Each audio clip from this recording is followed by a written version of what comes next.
Dalam Bapa dan Putra dan Roh Kudus. Amin. Bapa di surga, kami mengucap syukur dan terima kasih bahwa Kau beri ganjaran yang lebih daripada yang kami harapkan dan kami minta. Ganjaran itu adalah surga. Ganjaran itu adalah kebersatuan kami dengan Tuhan. Ganjaran itu adalah bersama para kudus. Kebahagiaan kekal, kedamaian abadi. Semoga kami mencari ganjaran itu daripada sekedar hal-hal lahiriah. Terpujilah namamu kini dan sepanjang segala masa. Amin. Para saudaraku terkasih dalam Kristus, kita sudah memasuki masa biasa. Kita menyelesaikan semua masa Paskah yang dipuncaki dengan Roh Kudus Pentakosta. Tidak berarti ketika kita tidak merayakan itu kita lepas dari itu. Justru Paskah dan Pentakosta itu merasuk di dalam keseharian kita. Saatnya lah kita sekarang mulai merasakan, mulai melihat, mulai mengalami bahwa bagaimana Paskah itu menyatu. Dan Roh Kudus itu juga membimbing kita. Masa biasa inilah masa di mana kita mengecek, melihat di manakah Roh Kudus itu. Bagaimana peranan Roh Kudus itu dalam diri kita. Itulah yang sebetulnya menjadi fundamental, menjadi dasar kenapa pada masa biasa ini kita diuji, dilihat sejauh mana kita jatuh dan bangun untuk menyadari kehadiran Tuhan gitu loh. Tuhan itu tidak hanya di atas, tidak hanya besar, tidak hanya agung, tidak hanya mulia, tetapi Tuhan itu hadir. Besar agung di dalam keseharian kita. Transenden agung tak terkirakan, tetapi pada saat yang sama dia hadir di sini. Nah itulah maka kita berusaha mencari, menemukan kehadiran Tuhan di dalam keseharian kita. Ketika kita bisa menemukan dan merasakan kehadiran transcendensi itu di dalam immanence, dan immanence itu dalam kebiasaan kita sehari-hari, maka Anda sudah menemukan salah satu ciri dan salah satu tanda bahwa Anda sudah menemukan Tuhan. Dan bukan hanya menemukan Tuhan, Anda berdialog dengan Tuhan yang hadir, yang tinggal, yang dalam keseharian kita.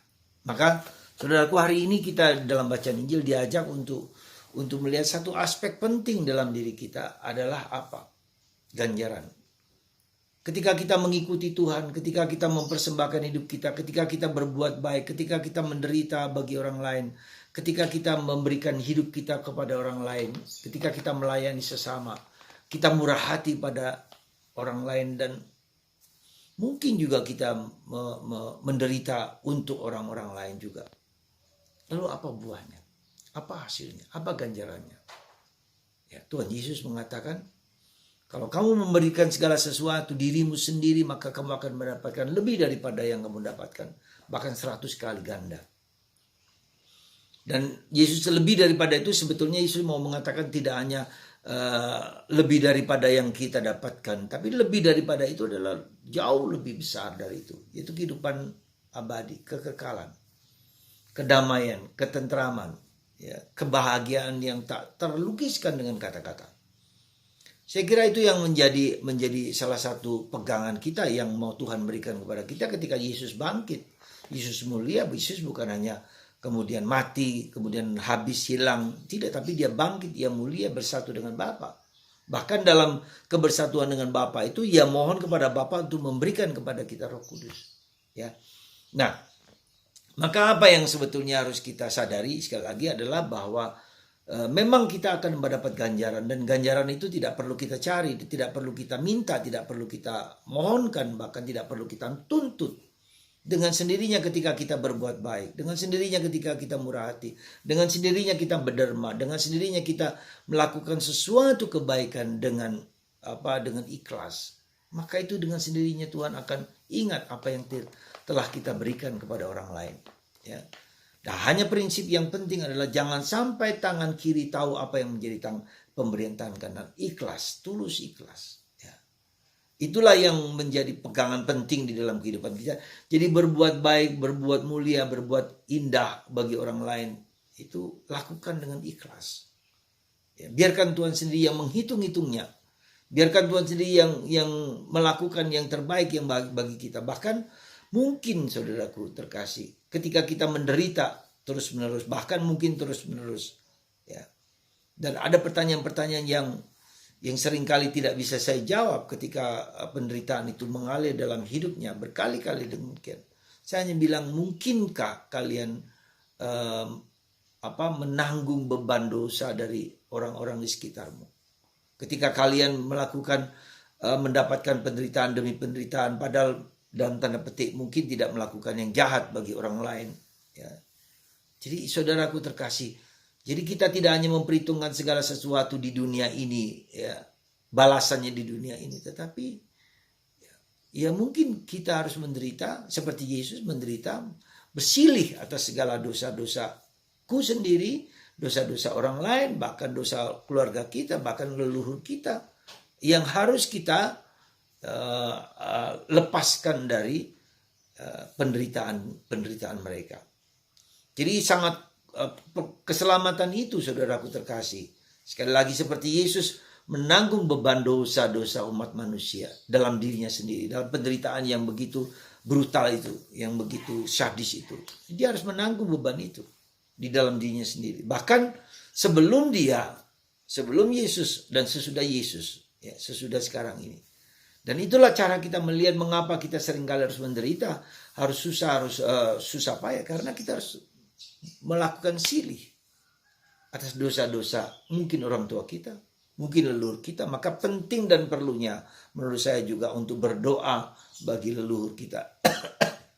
Juga bagi orang lain yang telah melakukan dosa perbuatan apapun. Sekali lagi saudara, mari kita tetap murah hati, ya, tetap berbaik sangka pada orang lain, apapun juga. Gak perlu kita hitung-hitung. Tangan kiri tidak perlu tahu apa yang disebut tangan kanan. Dan kita juga tidak perlu tahu mengapa harus terjadi demikian, karena kita harus hanya menjalani apa yang harus kita jalani. Seperti kata Yesus kepada Petrus yang iri, ya, melihat si Yohanes yang dikatakan akan tetap hidup, ya, selama-lamanya. Tapi Yesus mengatakan tidak. Itu bukan urusanmu, urusanku. Kalau dia tetap hidup sampai aku datang, itu urusanku, urusan Tuhan. Semoga Anda dan saya tetap menjalankan hidup dengan syukur, dengan tulus hati, dengan ikhlas. Meskipun berat sekalipun, ada bagian yang harus kita tanggung untuk dosa-dosa orang lain. Tapi juga kita harus melakukannya itu dengan keikhlasan, karena Tuhan ingin kita, katakanlah, menebus, bersilih atas dosa-dosa orang lain, dosa-dosa siapapun.